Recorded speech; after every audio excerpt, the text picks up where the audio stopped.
আরে বেটা এই বুড়ি মাকে কিছু খাইতে দাও, অনেক ক্ষুধার্ত আমি। আরে বেবি ফোন রাখো, কে জানি বাইরে ক্ষুধার্ত হয়ে দাঁড়িয়ে আছে, আমি একটু তার কাছে যাই দেখি। চলো তো দেখি এখানে কে আছে। আরে আশেপাশে তো কাউকে দেখতে পাচ্ছি না, ওই যে উনি মনে হয়। আরে বুড়িমা কোথায় যাচ্ছেন?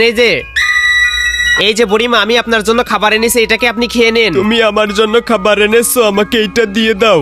এই নেন বুড়িমা, এটাকে নিয়ে খেয়ে নেন তাড়াতাড়ি। আরে বেটা আমি তো এসব খাবার খাই না, আমাকে তুমি একটা পেঁয়াজ আর একটা রুটি দিয়ে দাও। আরে পেঁয়াজ রুটি মানে এটা আবার কেমন খাদ্য? আচ্ছা ঠিক আছে আমি আনতেছি।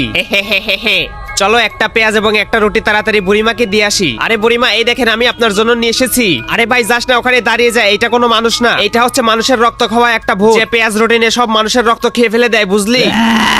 আরে না, এত দেখি সত্যি সত্যি পালাও এখান থেকে, তোদেরকে পালাইতে দিব না। আপনি যদি বাবাকে ভালোবেসে থাকেন তাহলে ভিডিওতে লাইক করুন, এবং যদি মাকে ভালোবেসে থাকেন তাহলে চ্যানেলটাকে সাবস্ক্রাইব করুন। যদি আপনি মা বাবা দুজনকে ভালোবেসে থাকেন তাহলে লাইক সাবস্ক্রাইব দুটোই করুন। আজকের মতো তোরা বেঁচে গেলি, কিন্তু আমি অবশ্যই আসবো এখানে, দেখবি শুধু। বন্ধুরা পার্ট দেখার জন্য কমেন্টে পার্ট লেখো।